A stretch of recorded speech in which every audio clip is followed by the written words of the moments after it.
Shalom, welcome everybody to the Haftarah reading. We're reading the Haftarah Bechuqotai, which is in Jeremiah 16.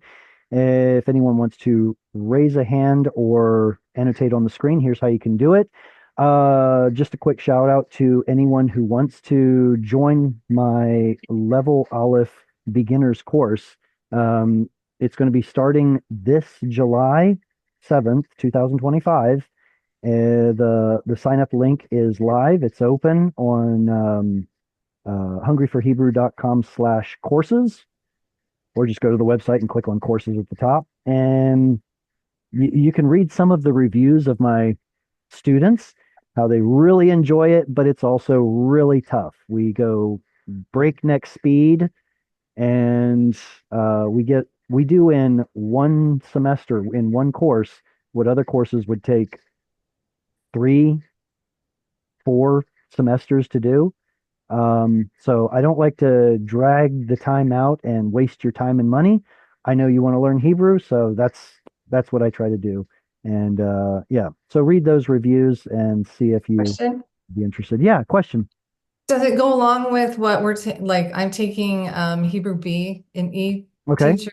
Does it Mhm. go along with that? Will it help with that? Does Oh it yeah, hinder? absolutely. So what I teach in my level Aleph is going to cover it's essentially going to cover the levels A, B, and C, and provide a bunch of reading examples where you actually get to see it in the Hebrew Bible instead of just looking at a list of examples on a PowerPoint slide. And it's going to have a lot more interactive homework, if I can put it that way. So in my estimation, and from what my current students have told me, this is an amazing deal. So I'm not trying to toot my own horn. I'm just saying that my students really seem to find value in it. Toot Um, away, toot away. Toot away, oot oot oot oot. uh, we are in Jeremiah 16:19. Who would like to begin reading? I Uh, do. Go ahead, Leanne, please. I've been practicing for the last hour, so we'll Nice, see. nice. Okay. Hashem, Uzi, Uma Uzi, Nusi, Ve'om, Tara, t wait, Sarah. Uh-huh, that's right. Okay. Eleka, Eleka, Elecha. Omayim. Wait. Hang on. You're doing so well. Which word is next? This one? Yeah. Did I do that? Goyim. Goyim. Oh, go. That's what I have. Okay, Okay. good. I Goyim. Um. Yevoyu. Yeah, Yevoyu. yeah, remember Aleph isn't Aleph is like a glottal stop. So it's going to be Oh. Yavo U. Yavo U. Yevoyu. All right, keep going. May. May up. Say. Okay. Hold on. May up. Say. Aratz. Aretz. Very good. You can tell where the stress goes because of this. Aretz. Aretz. Me'afse Aretz. Keep going. Vemoru.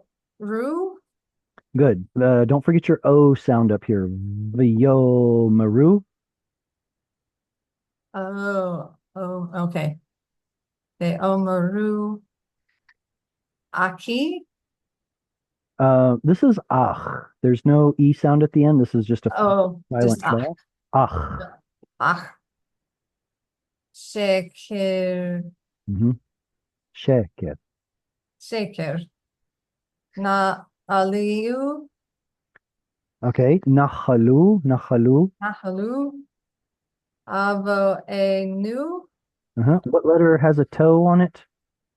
It's a T. Why didn't Okay. I? Oh, it's a I T. don't know. I'm sure you practice it with the T. Avo tenu. Okay. Avoteno. Halev. Don't swap them.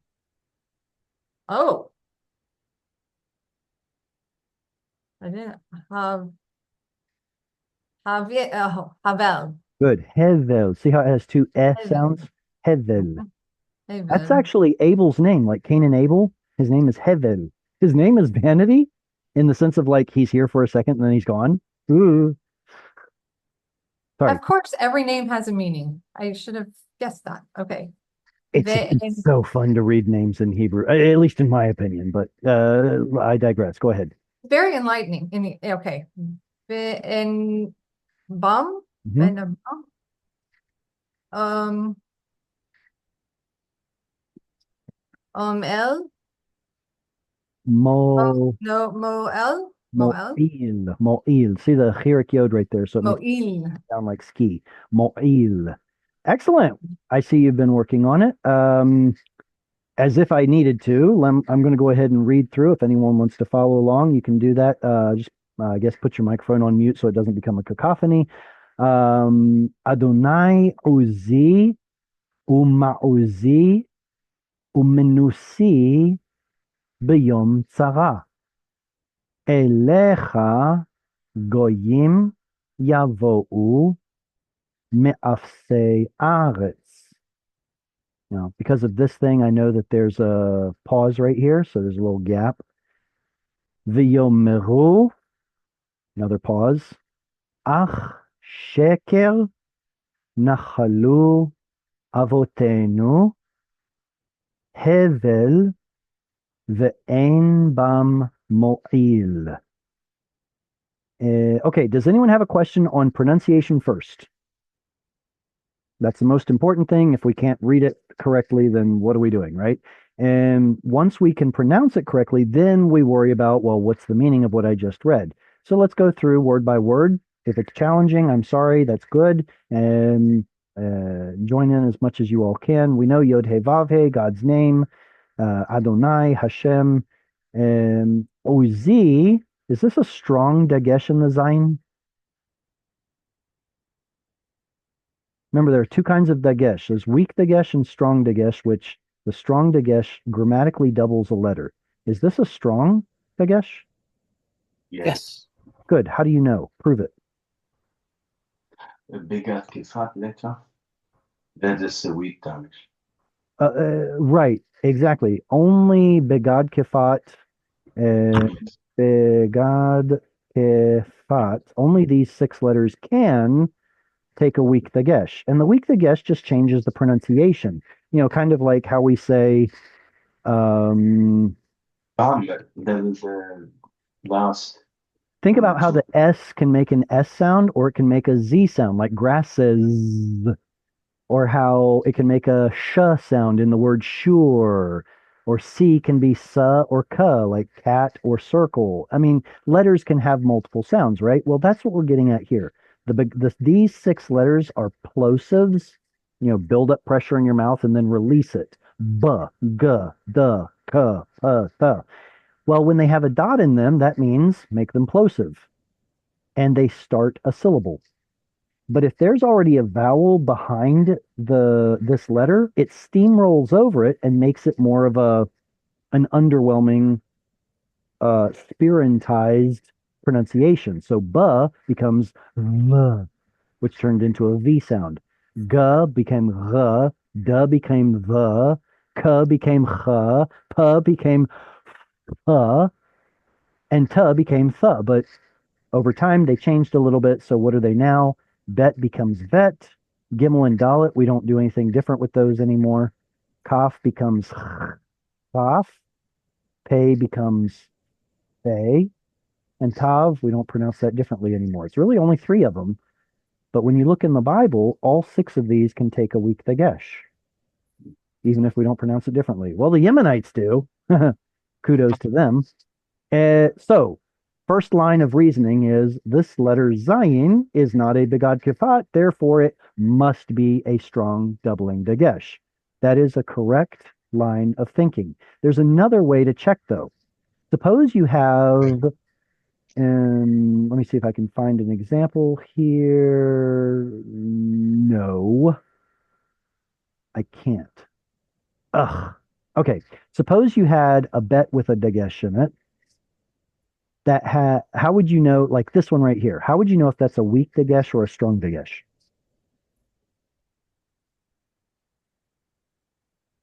Or maybe the G right here. start a syllable. Starts a syllable. Okay. Mm, Typically, what you would do is look to see if there's a vowel before it. mhm. Like, for example, this Fine. bet has a vowel Mhm. before it, so it has no weak dagesh. That's what weak dagesh is all about. If there's a vowel before it, sorry, you're going to lose it. Understand. Conversely, if there is a vowel before a dagesh, it must be strong. Mhm. Of course, as I say that, it doesn't taste good in my mouth because look over here. Ba has a yod, a chirik yod before it. That makes it a strong dagesh, right? Well, it's kind of the end of a thought or something like that. See this symbol right here? That gives us a weak pause right here. So it's like it's beginning a new thought. So, I mean, it feels like every time I give a general rule, I've got 6 or 7 caveats to follow up with it. So, my apologies for making it more complicated than it needs to be. In general, look just previous to the Begad Kafat. Is there a vowel? I say Begad Kafat. Just prior to a Dagesh, is there a vowel? Yes, look, there's an oo sound. So this is a strong dagesh. Wonderful. Mhm. Now we're coming full circle. If a strong dagesh is a doubling dagesh, it tells us something is missing. What's missing? Um, yeah, there is missing a he or a yod from the root letter. Okay, hays don't go missing. Hays are vowel letters. Okay. So it's not going to be a hay. What it could be, though, let me clear the screen and start over with it. What it could be is an Because it's yod. my French. There is my. That is the E. Okay, so the chirik yod at the end says it's mine. Great. But what Yeah. about the dagesh? Normally the root is ayin, zayin, yod. Uh, Or not. I don't think Above, so. perhaps? A Above? vav, a vav, perhaps. Okay, so we have 4 options. Yeah, right. Vav is a yeah, sometimes. Okay. Close. Okay, we have 4 options. There could be, it's not in this case, but there could be a Yes. noon at the end of a syllable that assimilates into the following letter. Okay. Sometimes a yod or a vav will disappear with and leave a dagesh, or it could be a reduplication. I'll just write the number 2. What if there are 2 zines? Ah. See, that's what happens in a word like which is a people. Mm-hmm. As soon as you add a pronominal suffix, it becomes doubled. Me. Why? Because the root is ein mem mem. Yes. Okay, so it could be any one of those 4. I think that it's ein sein sein, but Yeah, ayin, zayin, I think it's zayin. ein sein sein. So why then do we get this oo right here? It's probably for the same reason that you get an oo sound or an o sound in the word kodesh. Think about it. If we didn't have 2 distinct letters here and they just squashed together, that means we'll have 2 letters, one of them with a strong dagesh and an OU vowel left. And that's what it is. Um, like, I hate to do it, but in Arabic, the word for something holy is kuj, kuj. Ah, coach. And so this oo vowel is more original. In Hebrew, it turns into an O sound. So what was the original form of Kodesh? It was Kuj. What's the form of this word? Uz. Same thing. It would be Ayin Uzz. See how they're the same pattern? First root letter, second, third. First root letter, second, third. They're the same pattern. It's just that Kuj turned into Kodesh. Ay, ay, ay. It's like Hebrew is 3,500 years old or something with all these changes. Okay, now that we've gotten past the first Dagesh, Uzi would be my, Oz or Uz, my strength, Uma Uzi. Now the ma here turns it into a noun, a thing that is strong. What is a thing that is strong? Like a fortified fortress? Mm-hmm. Ah, Ma'oz to Yeshuati. It's a common song to sing during Hanukkah. Umenusi, this is going to be a similar pattern, except instead of ma, we get ma. It dropped down. Nus is to flee. So a place of fleeing would be a refuge. And it belongs Right. to Chirik Yod, me. Right. Just like Uzi, my strength, Ma'uzi, my fortress. So also we have Menusi, my manus or refuge. B'yom tzara, be in yom day of tzara. Tzar is narrow or distressing. So yom tzara would be a challenging day, a day of affliction. Is that from Tsarar? Yeah, I yeah, think. it is. But you can't put a dagesh in the resh. Yeah, it's tzara. Very good. Excellent. One question, because we have a vowel before Beyom. Okay. That's a E, the long E vowel. Also, why is a bet with a dagesh? Very good. So I actually did mention this earlier. It's worth repeating though. This cantillation mark is a soft break. So Yeah, it's kind of like you're saying umenusi, pause, yes. b'yotara. So if there's Mm, any kind of a break because of the cantillation marks, then it's understood. okay. But there will be, Okay. in fact, I believe on the next, I think it's going to be on the next slide where we see a vowel. Mhm. Oh, that's actually not a big Kifat. It'll still be fun though. Okay, stay tuned. The next slide has something similarly related to what you're Yeah. talking about. Mhm. Elecha, el means to or towards, and its root was originally Aleph Lamed Yod. But Yod's one of those weak letters that always goes missing. So here in the construct form, we get to see it. Wahoo! But in the standalone form, it's just el. Update. There are some places in older texts where it's written as alei with the yod preserved, but those are far and few between. El means to, elecha means unto you because of the suffix cha. Elecha goyim yavo'u. All right, goyim are the nations or the Gentiles. I don't particularly like translating it as Gentiles because guess what? Israel is called a goy in the Bible. So goyim refers to all the nations, not just, but whatever. Okay. What are they going to do? Yavo'u. This is a yiktol verb, meaning there's a prefix letter, sometimes a suffix as well, that tells you who the built-in subject is. With yod at the front and u at the end, who's the built-in subject? They. They.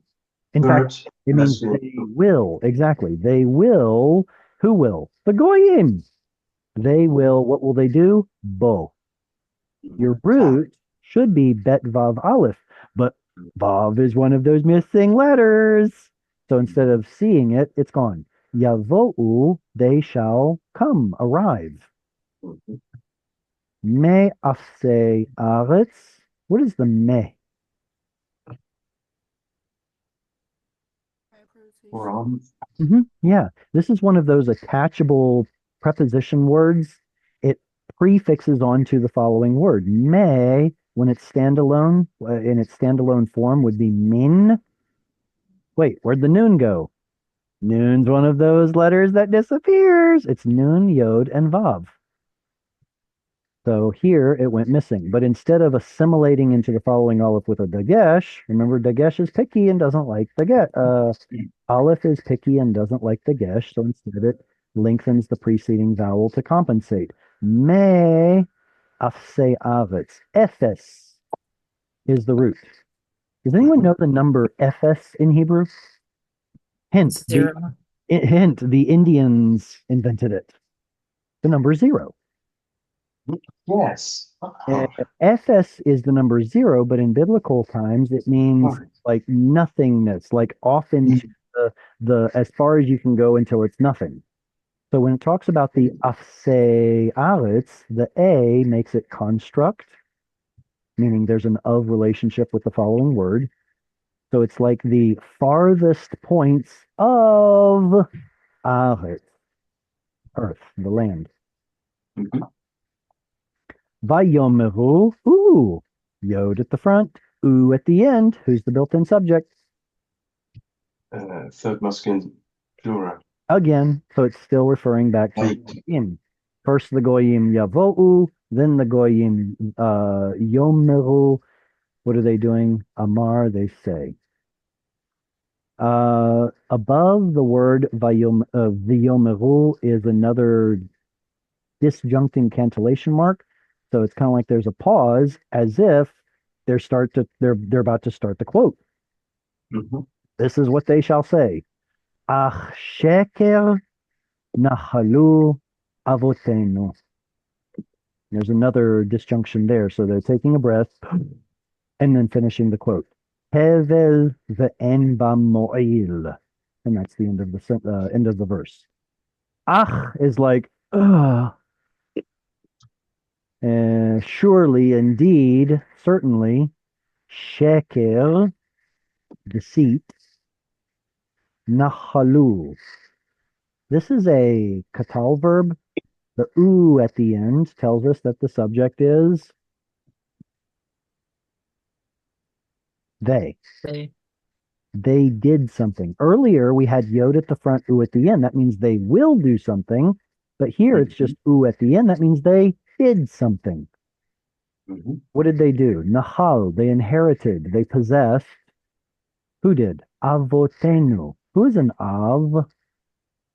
Father. Father. Who are avot? Fathers. Uh-huh. It's an Fathers. irregular plural. Even though there's an ot at the end, it's not feminine, it's fathers. Avot means fathers, and then the yod redundantly tells us that we're looking at a plural, and the nu says whose fathers they are. Our fathers. Avotenu. Our fathers are the ones that Nahalu inherited. What did they inherit? First word, sheker, deceit. Mhm.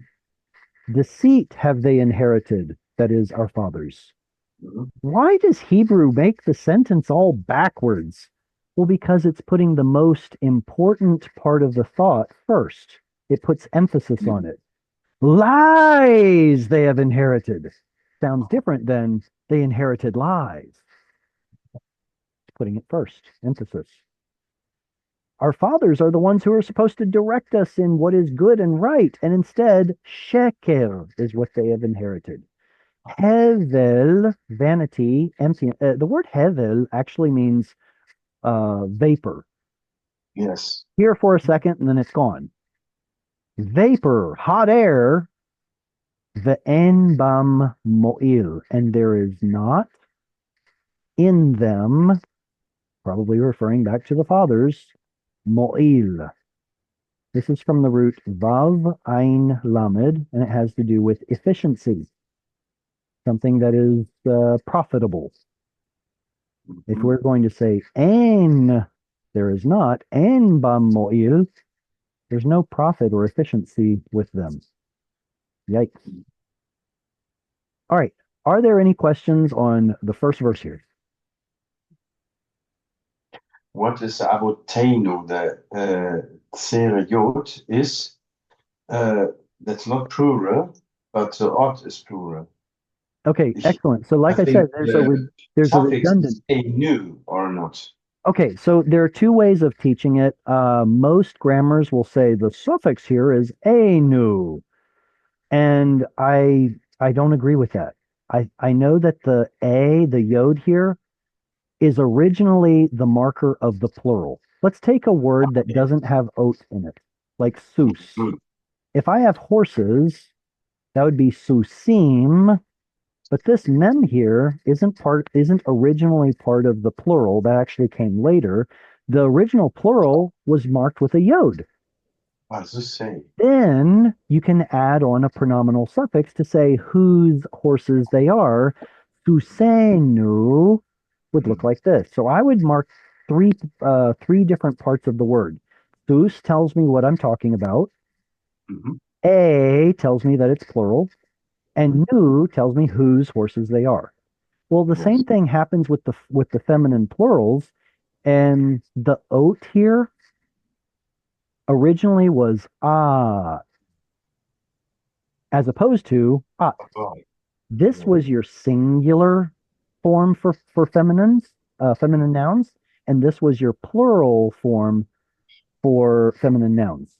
But Hebrew Ah, underwent something called the Canaanite shift, where mm, a slew of these kamatz vowels turned into o yes. vowels, and that's where we get the oat from. Ah, that's Aramaic and Oh Hebrew yeah, are different. Aramaic still has And at. wonderful. Yes. hmm Okay, Hmm. so avotenu, when we see that shift to an oat, it's actually now creating a redundant marker of the plural. Avot is plural, yod is plural. It's okay. I'd rather there be two indications rather than zero. Yeah. So yeah, it does look redundant, but I teach that the suffix is still new, not enu. That's the way I do it. It works okay. The way other grammars, yeah, the way other grammars talk about it, they just say there are two sets of suffixes, those that belong on plurals and those that don't. And I couldn't disagree more. The yod means something. Either it's the marker of the plural, or it could be the third root letter of the word, like we saw earlier. See this? Mm-hmm. Hey, Mr. Grammar, are you telling me that the word L is plural? No, two can't be pluralized. Towards. What's the plural of towards? You can't. So here the yod is clearly part of the root, but it still appears the same as this over here because that one has a yod that's plural. That one has a yod that's part of the root. Either way, there's a yod. All right, who would like to read this little itty bitty verse? Powerful verse. I can when All you right, go want. ahead, Thomas. Yeah, Okay. היה עשה לו אדם אלוהים והמה והמה לא אלוהים. good. Hayaseh lo Adam Elohim vehema lo Elohim.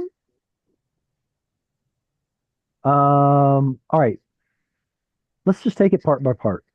What's the ha at the beginning? A question It starts a mark? yes or no question. Yes. Okay, so that's a yes or no question. Ya'aseh, what's the yod in front of Ya'aseh? I think Yittor. Yes, it's a yiktol, so he will do something. Mhm. What's the root? Don't you dare say hey. Asa. It's I, ein sin missing yod. mhm. Okay, so the root is ein sin missing yod. How do I know there's a yod there? Because you can look at other forms of the word like asita, and the yod is there. Mhm. But most of the time, the yod goes missing. Like here, once the yod's missing, what do we put at the end? A vowel.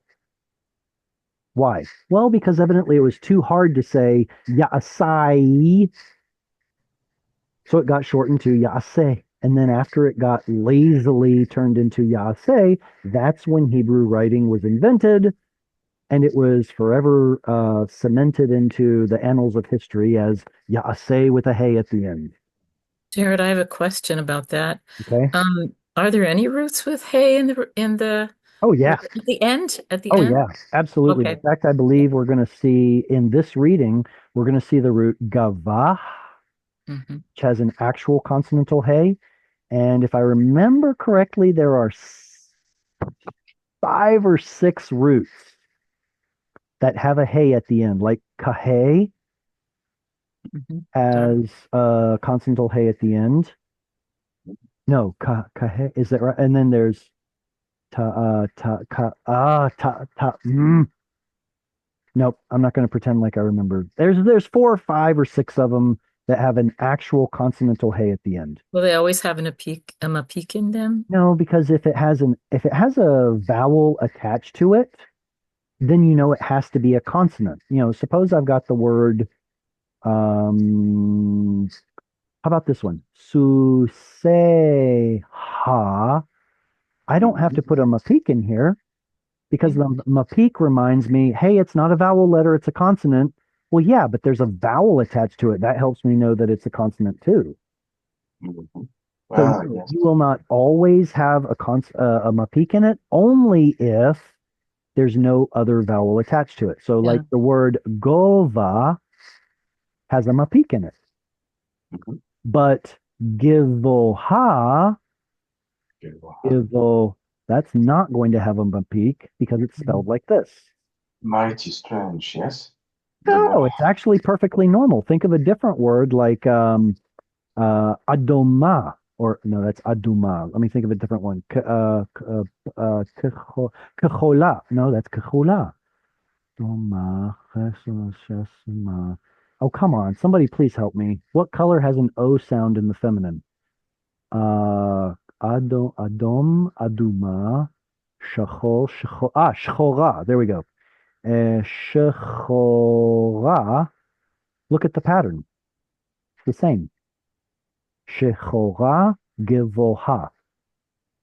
It's acting like a consonant. The only reason we think it looks strange is because hey plays double duty as a consonant and as a vowel, and it very rarely plays the duty as a consonant. That's why it's strange.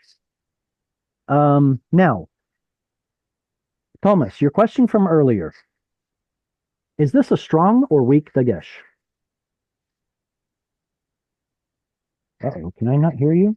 Why can't I hear you? I hear nothing. What did I do? What did I do wrong? Someone talk to me. Nobody's talking. Oh, nobody's talking. Thomas, I can't hear you. Can you answer the question whether are you on mute? No. No, your microphone's not working, bud. I don't know what to tell you. I can see that your mute is not on Zoom. Do you have a manual secondary mute button? Okay. There it It's is. Okay. okay now? Yes, I can hear you. What Oh, is this okay. strong or weak dagesh? That is strong, Dagesh, but it's I think you say that is from the word before. I don't know. Absolutely. Okay. I don't No. know. Okay, look, Sorry. we know it's a strong dagesh because that's not a begad kafat letter. Hey, Yeah, Weak dagesh, weak construct. dagesh can only show up in begad kafat. That's not a begad kafat. Ergo, it must be strong. Now let's follow the logic. If it's a strong dagesh, it means something's missing. What, yes. pray tell, is missing? Aleph. What? Why is there an aleph missing? Hello. Instead of low, hello. But that aleph would come afterward. What comes before that went missing? Hint. I gave Uh, you the answer like 30 seconds ago. Yo. Yod. Yo, exactly. So what should have been ya silo, this assimilated into that as a strong dagesh. Ya selo. Mhm. That's what happened. But then later on, after the Mater Lectionis letter was invented in the time of Solomon, somebody stuck a hay in there. Is the makef a clue that it's It like helps. treated as one word because It, it's two words? very good. Excellent. I think there are some cases where you'll see a strong dagesh where there is no makef, but if you see a makef, yes, definitely. It means you're pulling something from the previous word. Yes. Okay. And if it's a Hmm. strong dagesh, you could have a weak dagesh at the second word in a makef hyphenated conglomerate, but that's not what's happening here. Hayaselo. Now this yod tells us that it's singular. He will make. Mhm. Who's the explicit subject? We know it's he, but explicitly, who is it? Do we have two options? Adam, yes. Adam is 3ms. He. Elohim, he. See, Not Elohim, this time. exactly. When Elohim refers to the one true God of Israel, even though it looks plural, it's treated like a singular. So are we talking about 3ms, him, God up in heaven? Or are we talking about some plural Elohim? Well, Oh, gee. to answer that question, you need look no farther than the next word. Hemma is third masculine plural. Now, to whom will that refer? It can only refer to Elohim. Hemma lo Elohim. They are not plural Elohim. They are not gods. So because this is plural, it stands to reason that this is plural, and therefore Adam is our subject. He makes for himself gods. Now, if the two statements here are contrasting one another, should we translate this as and, like this guy did? Like this translator did? No, if there's a contrast, use a contrasting conjunction, like however, but, indeed, something like that. They make, or a man makes for himself gods, but they are not gods. They're pieces of wood and iron and stone and metal. Behema lo Elohim. All right, questions on this before we move on?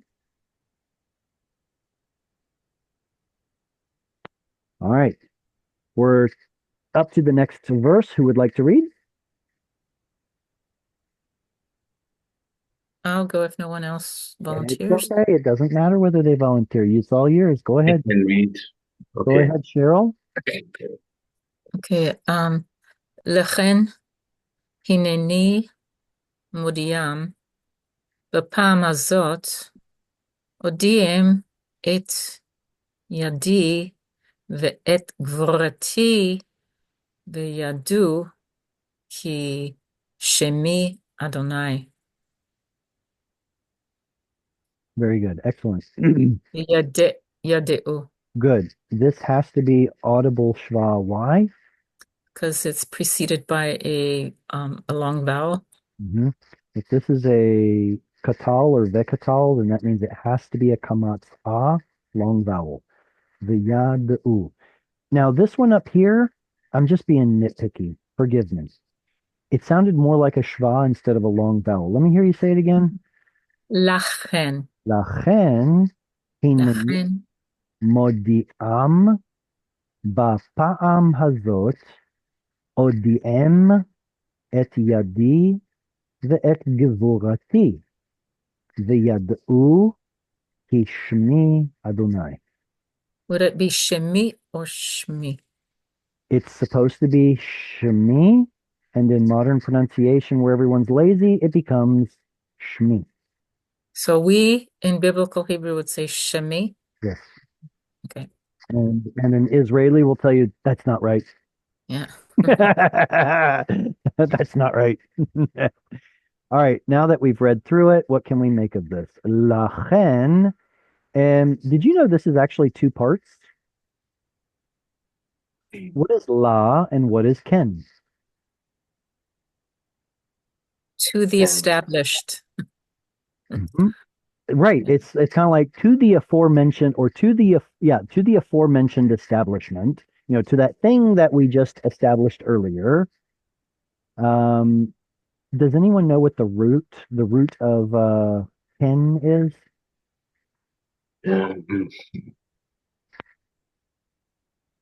Nachon is right, but that comes from it, but I don't know. Right, true, and Nachon. No, it's not. Nachon. That's right. All right. What about hachin or hechin? That's to prepare. Yeah. So these two forms will help you know what the root is. Hin, hon. Hin, hon, hon. Okay. So this one is a he feel. So you expect a hey and a yod. yes. Okay. This one is nifal. It actually preserves your three root letters. Hon. Ah, Hammer. And Is that always true? that the Nephal preserves the original root Yeah. letter? More often than not, yeah. Oh, See, the thing about Vav, you were in my class earlier, so somebody had a question about the root of what was it? Yoledet, I think. Was it Yoledet maybe? And the question was, wait, is the root Yod Lamed Dalet or is it Vav Lamed Dalet? Vav Lamed Dalet. This is the Valad. original. Right, but if you look at the structure of this word, the vav here is just part of the structure of the word, and it's got a yod as in the root position. Well, it's because the root was originally vav lamed dalet, but Hebrew, whenever vav comes at the beginning of a word, turns Mhm. the vav into yod. Yes. Vav is not at the beginning of the word. That's when it's preserved as a vav. Like holid is the same root, but the vav is preserved because it's now no longer position number one. Yeah. So with Mm. with nifal, the Mhm. vowel roots preserve the original root letter. Okay, Yeah. so One question. yeah, This Yod Vav Lamed Dalet is a Yiktol. Normally not, or the um, Yiktol. let me put some nikutim, Joled. and then you tell me. Joled. Is a Mhm. Yiktol or not? No, no. If it's going to be yiktol, well, first off, that wouldn't really make sense. Yeled means A he will. participle is without the Vav. Okay, Yeled, Joled. Yeled means he will bear a child. So Yes, yes, you will yes. not find this anywhere because it doesn't happen. But you could have Peled, she will bear a child. Joled, yes. Mhm. Yoled means he will, I'm sorry, it's a preposition. He is bearing. So Or he is maybe he's there. bearing a good idea or something. It's certainly not bearing a child. Okay, okay. But no, it must have been a different word. What was it? Holid is he feel. Very good. Now, And that's man can male. do that. A man That's causing to give birth, causing though. to give birth. So a man can cause his wife to give birth, and that's okay. But a man can't do this. Mhm. Anyway, so the question was about, oh, Mhm. see, I should have just looked 2 words ahead. Look at this word. What's the root? From Yada, also Yod Dalet Ayin. Originally Vav Dalet Ayin, but later Dalet we Ayin, call it yes. Yod Dalet Ayin. So here it's got it preserves the original Vav Yes. because it wasn't first position. But if you want to say, I know something, you would say Ani Yodea. And Mhm. here the Vav turned into Yod because it's now position number one. Boy, boy. Mm. Lachen, therefore, Hineni, In- here, or over here, me. Behold me. This is, I assume this is God saying, look at me, behold me, modi am. Now, am is a suffix. What does it mean? Them I'm doing something to Mhm. them. What am I doing? informing them. Good. So because of the mem, we know it's a participle. I'm doing the action of he feel causing root knowledge. I am causing to know. I'm causing them to Mhm. know Mhm. ta'am in ta'am is like Multi. originally, yeah, originally it meant something like stepping, but Steps. Yeah. it comes from Amot. something like permim. How Amim. many times have you done Mim. it? It's permim. It's irregular. It's feminine. How many times? How many pe'amim? Hapa'am hazot. So this time, od Mhm. em. I will Cause them. cause. So this is how we know it's he feel. I will cause Mhm. knowledge, knowing, Mhm. and I will do it to them. Allah says, I am the subject. I will cause them to know what? Et answers the question, Yadi. I don't know about you, but as a father reading this, I read it in a totally different light. When I let my children know my hand, that sounds like something different. Yeah, the authority, the authority. No, no. Apparently, it's something like Lack of that time. it's something like, how God says, I have rescued with a mighty hand and an outstretched arm. So it's talking about the thing that I use to show my power, my hand. Mhm. They will know my hand and my power. And in fact, you can see the parallel word over here is givurati. Gavar is the word that means overcoming. So Mm. givurah is might, and it belongs to Firik Yod, me. I will let them know my hand and my might, v'yad'u, and they shall know. Um, I thought yad'u means they knew, past tense. Vekatal. Vekatal, where we add a vav to a katal and it just magically flips into a future. Okay, that sounds cool. So Vav flips it in from a past to a, or a completed to an incompleted. They shall know. What shall they know? This gives us the content. This is what they shall know. Shmi Adonai. My name is Yod He Vav He. Okay, cool. Yod He Vav He Tech. Go ahead, Cheryl. No, you can finish that thought because I need to go backwards So after. the thought here is, what are the nations going? What's the realization that the nations are going to have when they know God's hand and might, and that His name is Yod He Vav He? I mean, on the surface, it's like, okay, sure, I cognitively, I mentally, I'm making a mental assent to this knowledge, but like tachlis, what is it that we're getting at? What is God saying that the nations will know?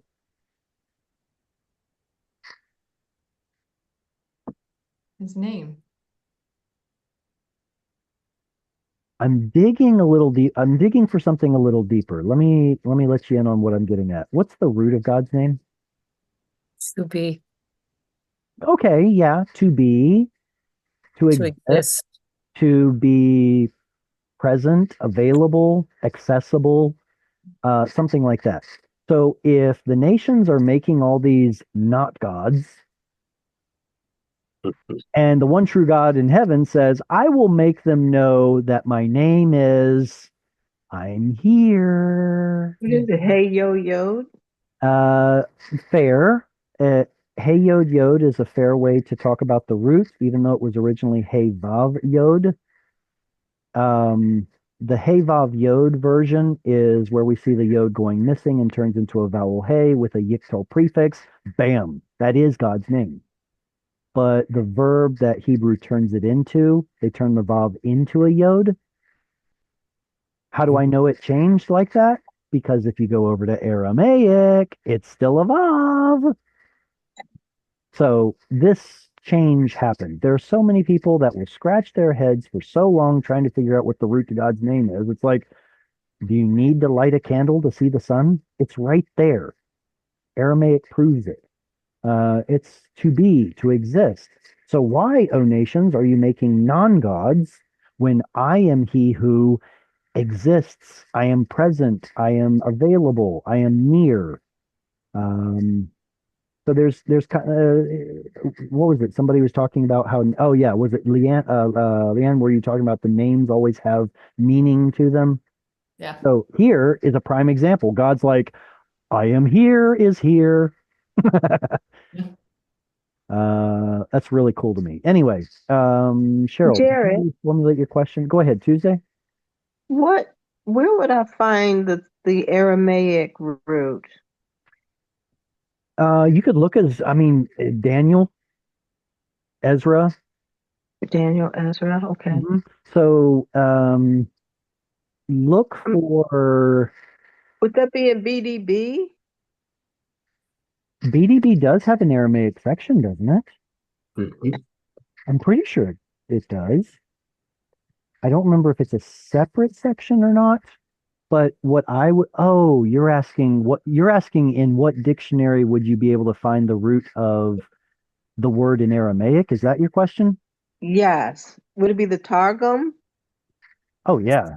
Yeah, you'll find it in Targum, but um, uh, hang on. What do you mean by Targum? Well, the Aramaic dictionary. Okay, so the dictionary of the Targumim. That would be Uh, like, for example, is that Jastro's dictionary of the yes. Targumim? Well, that's a good question. Let's find out. I have a copy of that. I think I have a copy of it right here, so I can share it with you all as I look. Hebrew, Aramaic. Yes. Ugh. Got it. So now we can look at it together. Oh, I need a bigger bookshelf. Mm. Okay, can I zoom out a little bit, or do I need to? Maybe I don't need to. Let me clear screen a little bit and type in, hopefully, the root. What would it be? Hey, Vav, Yod. Of course, it would show up as Hey, Vav, Hey, I think. So let me put it that way. Hey, Scoochie, Scoochie, Escúchame. Hey, Vav.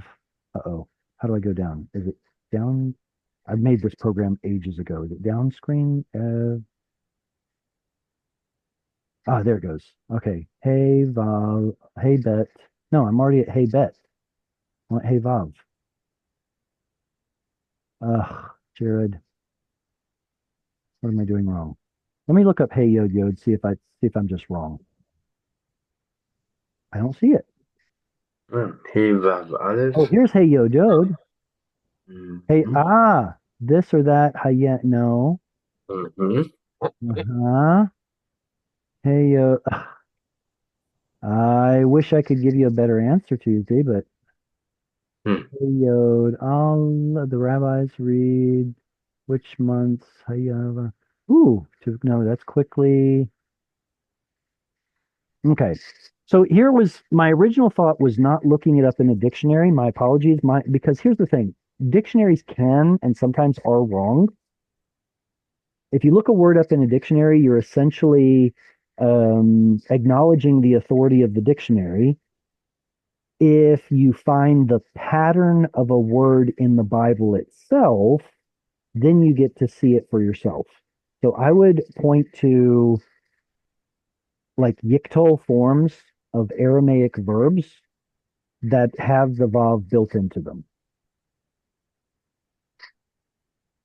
Even in Hebrew, I think it's 5 times the verb haya has vav as part of its root. And so it's like a remnant, a vestige of the original root. Um, how much is this, that? Yeah, so that was a real wash. Never mind. I tried. Can't win them all. לכן מודיעים בפעם הזאת, מודיעים Okay, I think we're ready for the next verse, aren't we? Oh, no. Cheryl, did you figure out how to formulate your question? I did figure out the answer, so you can Oh, just okay, excellent. yeah. Moving on then. All right. Anyone is welcome to read. I'll read Go ahead, Tuesday. Hatat Yehuda Kituva Be'et Bar Barzel Bitsiporen Shamir Wow. Harusha al Luach Hmm.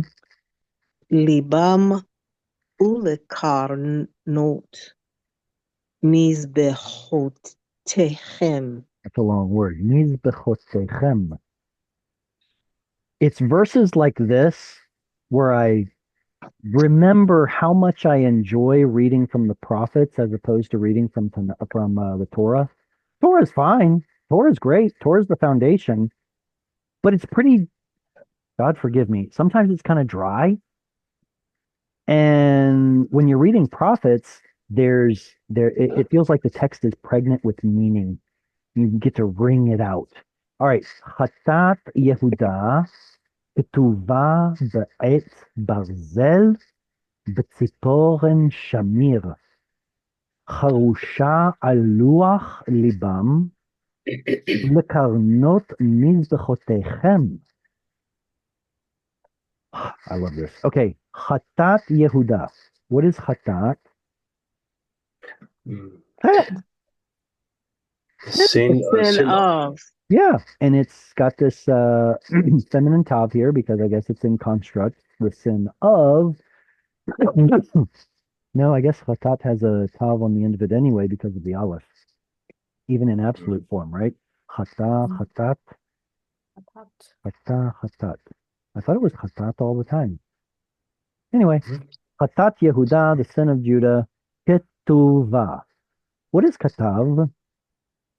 to write. Right? Right? Why is there an oo sound? Passive. Passive. Passive. Passive participle. So the sin is written, but et.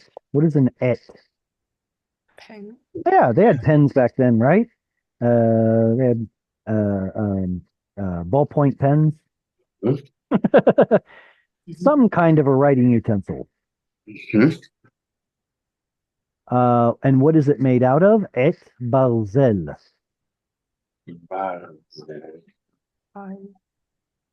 Did anyone ever wonder why the country is called Brazil?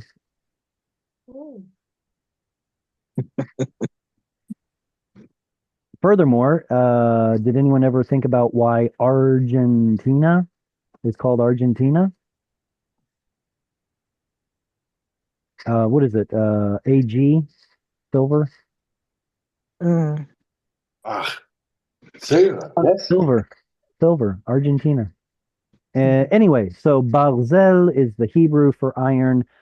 Palzel is the Aramaic for iron. You get to see a bilabial swap right there. Et Barzel, an iron, a pen of iron.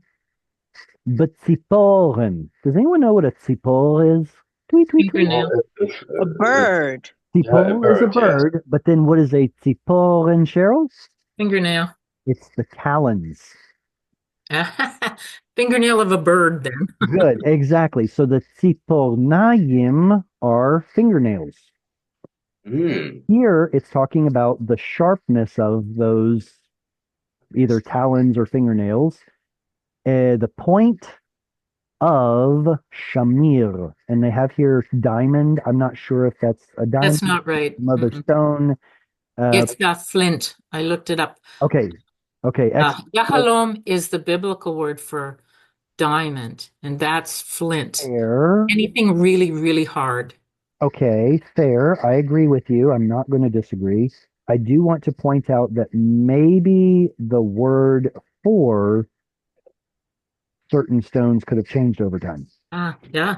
There's no way to know, so I'm just maybe it's a moot point. But when you think of like the birds in the list of kosher animals, or the stones that are in the ephod, those lists, we're not really sure who, or we're not really sure what they refer to. So we're making our best guess based on um, comparative linguistics, based on Septuagint version, stuff like that.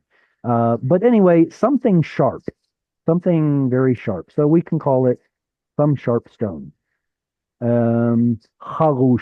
Now, charesh is to, oh, come on, what's the word? Not digging into the ground. It's your hewing. I think that's the word that I'm looking for. Hewn. Something's been dug out or hewn. I thought it was charesh. Is that right? Charesh, the hew? Oh, plow. It's plow. In modern Hebrew. Yeah. Machresha is a plow or a rake. Uh-huh. Okay. All right. Yeah, I should know that. Okay. Charusha, so it's dug or graven al luach upon the tablet of libam. Okay, is a suffix, so what is it that it's referring to? Their heart. Lev, lamed bet bet. So this is another one of those words that has a second and third root letter that's the same, so we get a strong dagesh. Libam. Wow. Their sin has been written with a pen of iron and the point of a sharp rock, graved, scratched into the tablet of their hearts. Oh, that's powerful. Oy. Ulekarnot, and into the, what are karnayim, Karen? Horn. The horns of Mizbechotechem. Of the altars. Mizbeach. Of Right. your altars, isn't it? Yes, it's more personal that way. Of your altars. Not there. No, we're not talking about them over there. We're talking to you, O Judah. Jared, what chapter and verse is this? I'm sorry, I missed it. What book? We're in Sephir. 16. We started at 16. 16, 19, is that right? So 19, 20, 21, 2. Maybe we're in verse 22? This is the 17th chapter. Oh, thank you for the correction. So we're already in chapter 17? Of what book? Jeremiah? Please. Jeremiah, thank you. Somewhere near the beginning. Let me know what verse it is. Annie, do you know what verse it is? Is it verse 1? Verse 1, yes. Okay, so we're in 17:1. Thank you. Thank you. Let's see. Karnot. The singular form is keren, and the plural form is karnot. Is it masculine or feminine? Masculine. Masculine? Masculine? Irregular. This is an irregular plural? Yeah. Yeah. This is yours. I can give you extra. I gave you what I was. How Hey, many hey, karnai No. show up on an animal? How many? 2. 2. Any body part that comes in pairs is Feminine. feminine. Ah. So wings, horns, Yeah. fingernails, anything that comes in pairs is feminine. The only exception is breasts, and that's kind of ironic, but whatever. Shoulders, knees, and toes, they are all feminine. The only other body part that is feminine but is singular is beten. Belly. Belly. Belly. It's feminine even though you only have one of them. Or by extension, womb. Beten. Mizbechotechem is the singular form is mizbech, but the plural form is mizbechot. Is it feminine or masculine? Masculine. You paused for a second. You're absolutely right. Mizbeach is masculine. Mizbechot is the irregular masculine plural form. Yep. One question. Sure. Okay. Shamir is diamond. Is that from the root shin mem resh? Well, according to what Cheryl told us, Shamir is probably flint, like a sharp flint stone. They said it wasn't diamond because Yahalom is one of the stones of the priest's breastplate. They use the word Yahalom. That's in there too. I know, but I'm going to just. I know, and I agree. Was Yahalom something different and later on it became diamond? We don't know. You can do that with a lot of things, though, right? Oh, I know, absolutely. See, how can we know what we think we know? It's actually quite it can become quite a process to try to figure out the justification for why it is we believe certain things are true in the Bible. And some of those are false assumptions. Some of them are good assumptions, but some of them are false assumptions. So I really like to make sure I've got sure footing before I run with something like that. Right. I would like to look up Shamir in Klein's dictionary, unless somebody's already done it, and see what it claims the etymology is. I mean, it does look like it's the same root as shamar. Shamir. Where's the yod? Oh, come on, Jared. Stop wasting time. I know, but it seems important. Shamir. What? Phone game. That was surprising. So the first thing I find under Shamir is Christ's thorn. Oh, yeah, that was the other thing. Thorns. Thorns, okay. All do. Shamir is smearus corundum, or Mhm. adamant, a diamond, an emery. In the Bible, it only occurs in Jeremiah, Ezekiel, and Zechariah. Shamir, a legendary worm or stone created on the Sabbath eve that could cut any stone. Okay. Arabic shamur, probably a special sense development of shamir, and probably denotes an original thorn or prickle used as a point for engraving, as in Jeremiah 17:1. Mhm. Smearus means emery powder, whence the Greek word smeri, whence the Italian, blah, blah, blah, French, blah, blah. Okay. Mhm. Jared, is it in the book of Exodus? Like the Leach version? Is that Shamir? Is it in, you were look at I, different books that it's in. Is that word in Exodus? I hear your question, but the problem is that oh, I heard the word act. Why did I hear the word act? I don't No, it was know. not in Exodus. Oh, okay. It was in Jeremiah, Zechariah, and Ezekiel, Prophets. Okay. prophets. All right, so something sharp, something sharp. Would anyone like to read the next verse? I can. All right, go ahead, Annie. Kizkor Benehem Mizbechotam Va'ashe'echem al et Aanon al Gvaot HaGvohot. Very good, excellent. He's kol b'nehem mizbechotam, because of that comma, Mhm. va'asherehem, that's the Asherah poles, al etz ra'anan, comma, al gvaot hagvohot. Seems to be a play on words here. Do you see that? Gvaot, gvohot, hagvohot. And okay, so there's some rich stuff over here, but let's start at the beginning. Keys kol. Zachar, yeah, remember. Good. So as or like at the time of Mhm. to remember. So when Mhm. remember, when who remembers? Benehem, their children, their sons. Mhm. Mizbechotam, I guess they remember, the children remember the altars. Mhm. Va'asherehem, and their asherahs or groves, whatever you want to call it. Mhm. Al etz ra'anan. Okay, we know what an etz is. What is ra'anan?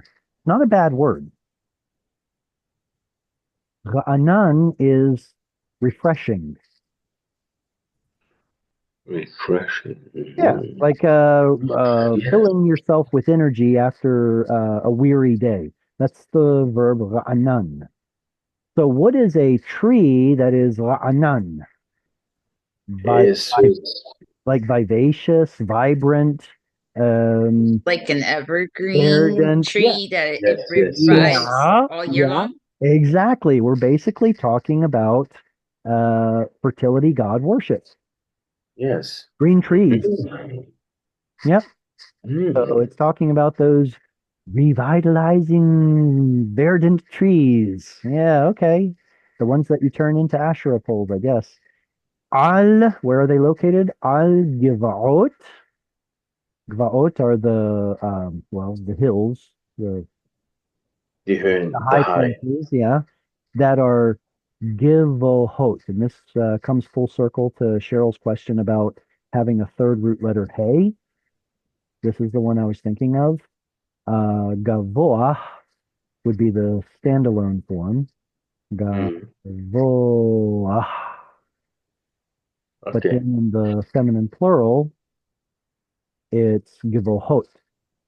So we don't need a peak in here because it has a vowel attached to it already, the whole and vav.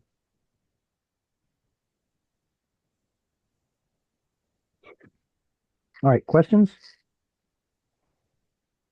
All right, next reader. I can read when you want. All right, go ahead, Thomas. Harari basade hel הלכה כל אוצרותיך לבז אתן במותיך בחטאת בכל גבוליך. Very good. גבוליך. גבוליך. הררי בשדה חילך כל אוצרותיך לבז אתן במותיך בחטאת בכל גבוליך. And all right, this is kind of cool to see. If E means mine, then what is the root?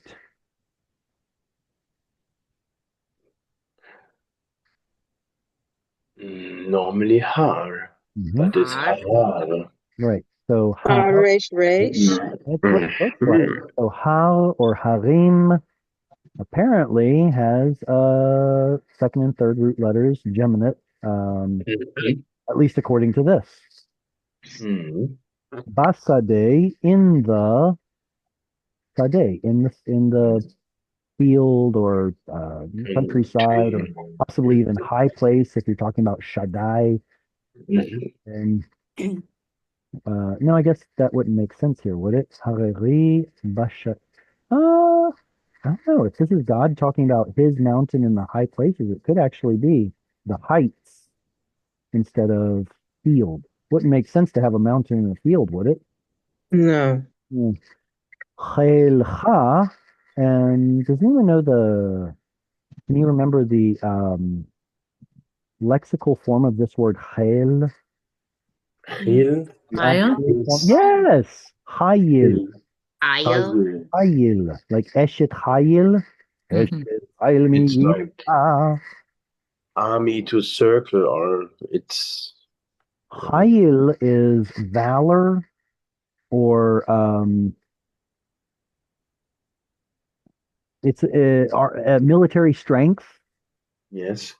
So when we're talking about the woman of valor in Proverbs 31, we're probably not going to call her the woman of military strength. We'll call her the woman of valor. What are some other names for it? Woman of valor.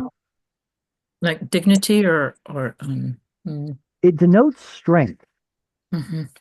So we can decorate the word, if we don't like one translation or another, but the word denotes like a woman that can get stuff done. Who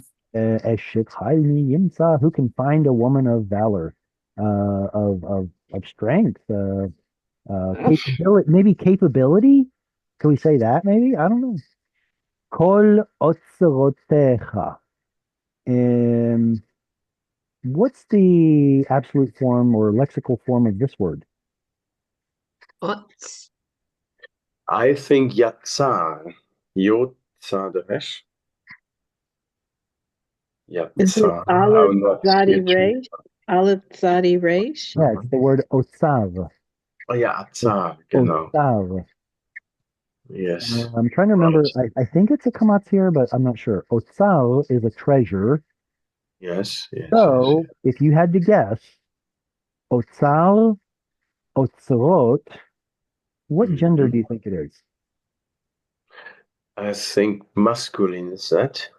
Yeah, I would guess the same thing. Masculine. Otzal is probably the regular masculine singular form, and otzrot is probably the irregular masculine plural form.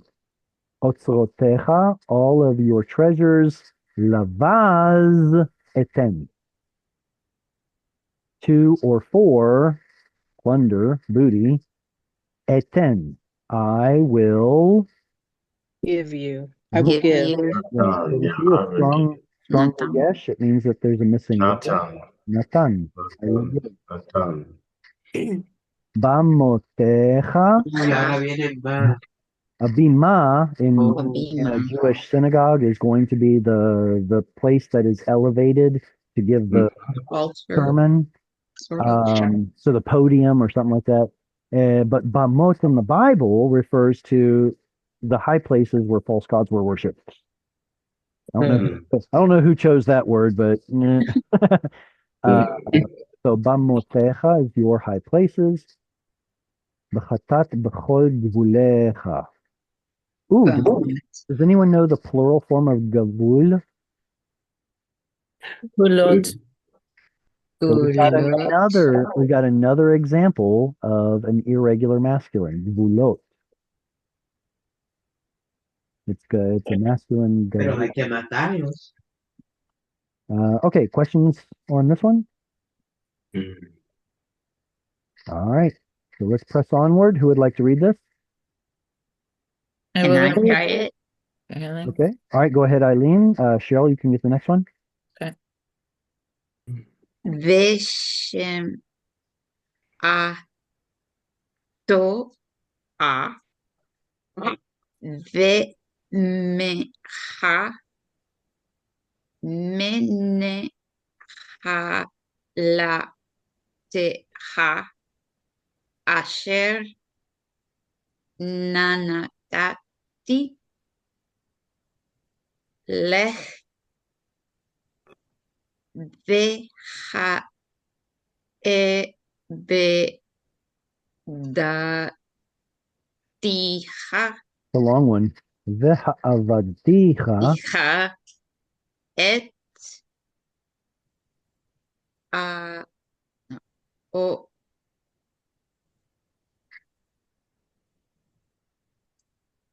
a i beja Oivecha. oibeja beja et Ba'aret. beavetz asher lo vi no, ye yeda ote. There's no O sound. Yadata. Oh, yadata. Sorry. Okay. I can't see it because it looks a little bit blurry. He ish kare him Kedachtem. keraten beha no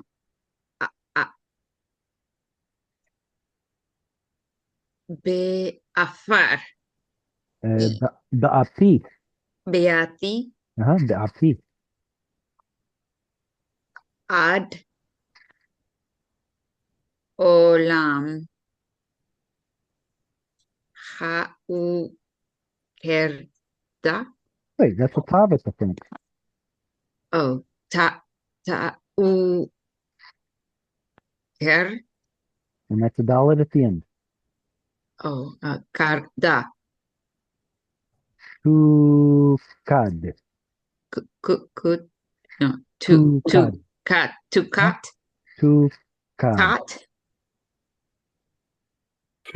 Tukad.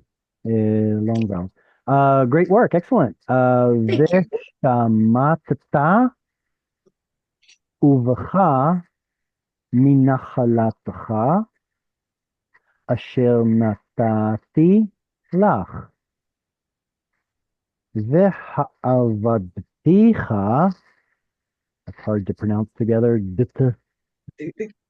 et oivecha ba'aretz asher lo yadata, ki esh kedachtem ba'afi ad olam tukad. Okay, are there any words in here that we don't recognize? Let's start with that. Looks like there are some words in here we may not know. Cut maybe Which one? Say again? to cut. Tukad. Uh-huh. So this one It's a has word that a I don't recognize. this has a yiktol. I said yiktol. My apologies. Oh, it is yiktol. Yiktol tav on the front. The root is um, Yakar. I think it is originally Vav Kuf Dalet, and we get to see it in what is it? Words like muk. Is it Moot? moked? I think moked. Okay. Okay. Like the place where you burn a fire, like a moked. Mm. I want to say hearth, but I don't know. The place of burning. Okay, I'll just go with that. And okay, so that's a that's not a terribly common word, but it's a good one to know. This one I had to look up. Kindled. Yeah. So it turns out that the verb kadach has to do with boring into something. Like whether you're using a tool to bore into it, or if you're, twisting, spinning a stick while you press into something to try to bore through it. It comes from the sense of starting a fire by friction. Hmm. So there are other words like, ba'al could be kindling a fire. We could use the verb that we just talked about with the root vav kuf dalet. And there's nisraf or saraf to start a fire. So this one was a new one on me. I had to look it up. Let's see, this one is avad. Oh, shamat. That's not a very common word, I don't think, is it? No, it's not common. Does it show up once? Did you look it up perchance? I didn't look it up. Um, so anyway, they call it discontinuing. Shamatata. Now the ta on the end, what are we supposed to do with that?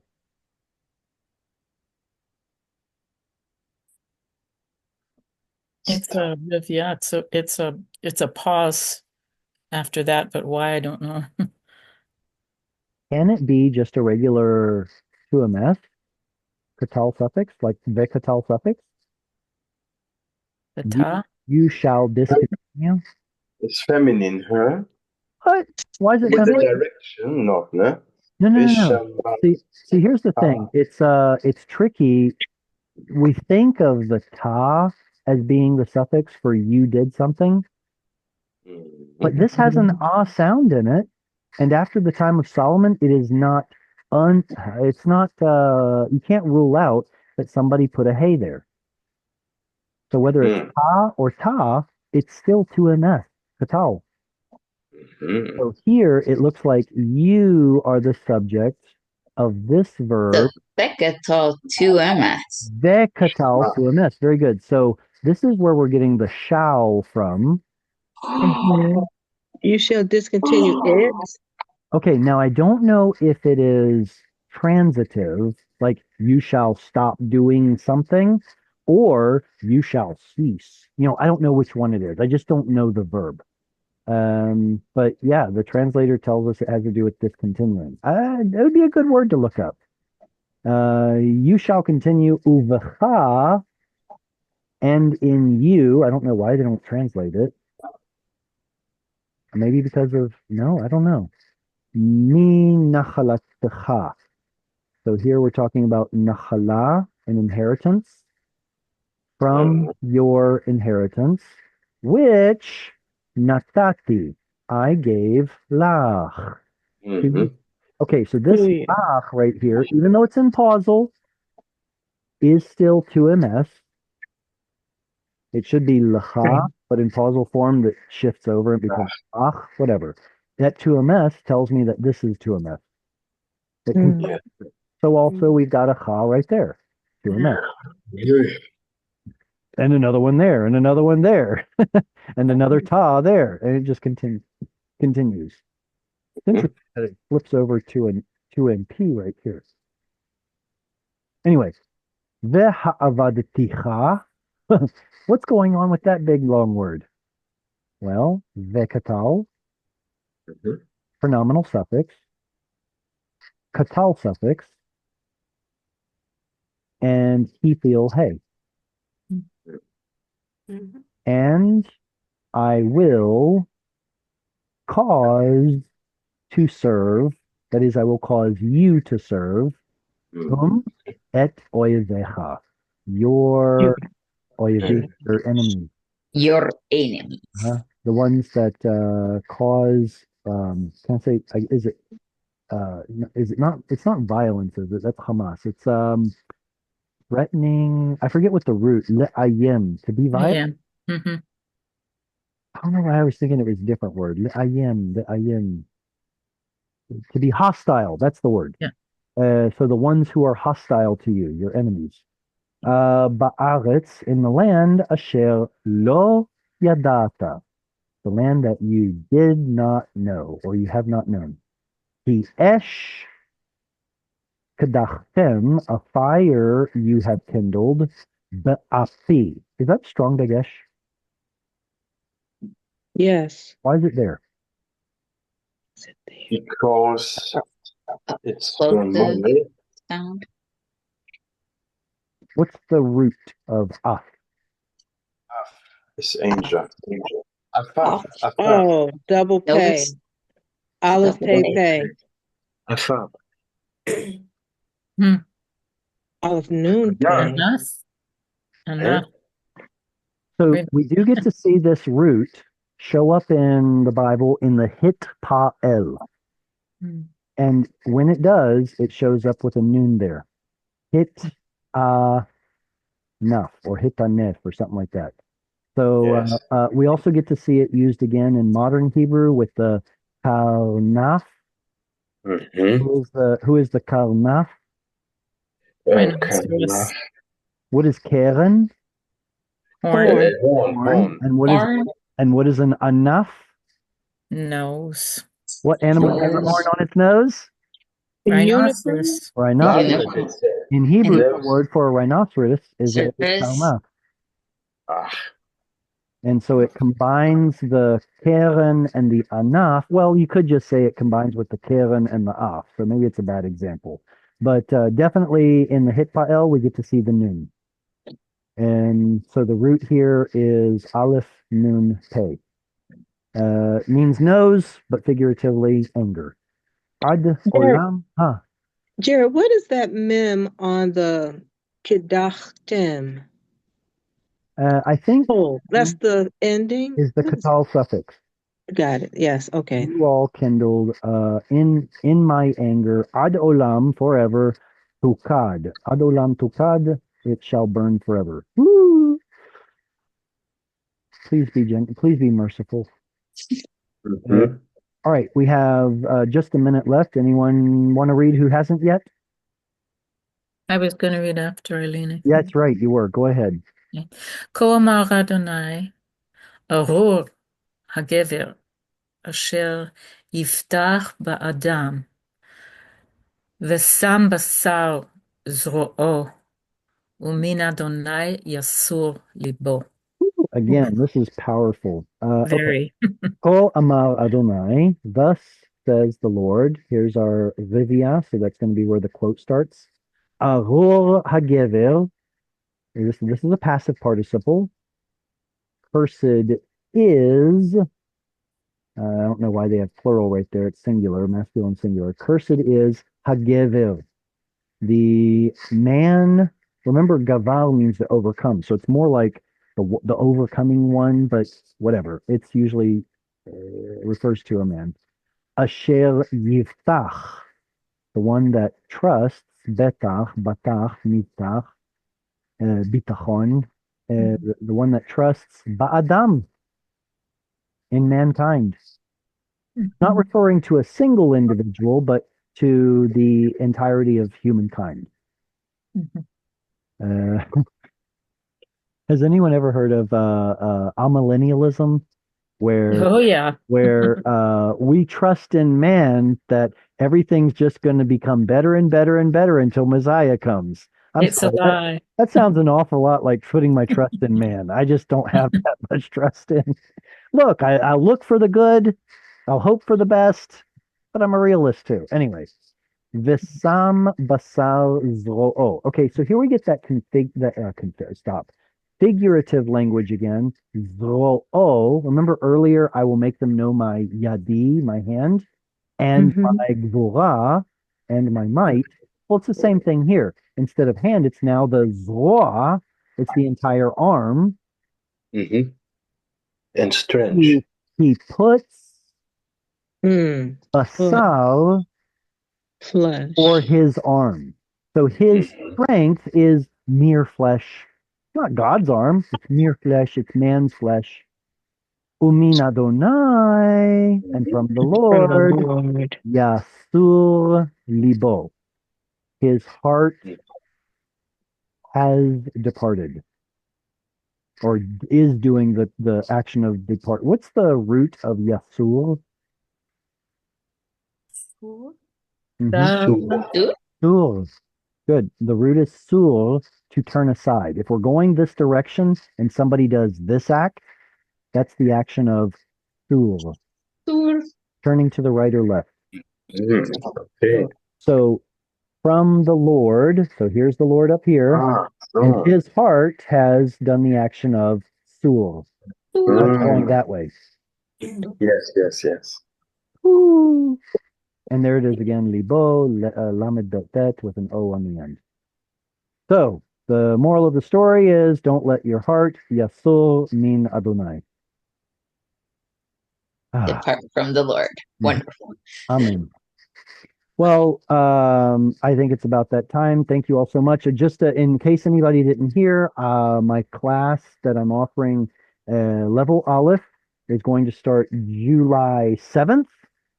And it's going to be on Monday evenings Eastern time. So if that works out for one of you all and you want to join, go over to Hungry for Hebrew /courses, and the sign up link is live. My wife keeps telling me I need to have some sort of an incentive. If you can find a friend who wants to sign up, then I'll have to offer a discount, probably both to you and to your friend. Anyway, that is available. If anyone wants to do that, please go over and check out the sign up link. Or if you just want to make a donation to Hungry for Hebrew, that's acceptable too. This is how you can do it. But at any rate, let's keep studying Hebrew, and I look forward to seeing you all next week to study the next Haftarah portion. Thank you, Jared. Until then, lehitraot. Shalom. Bavakasha. Laila tov. Shavua tov. Thank you. Bavakasha. Bye.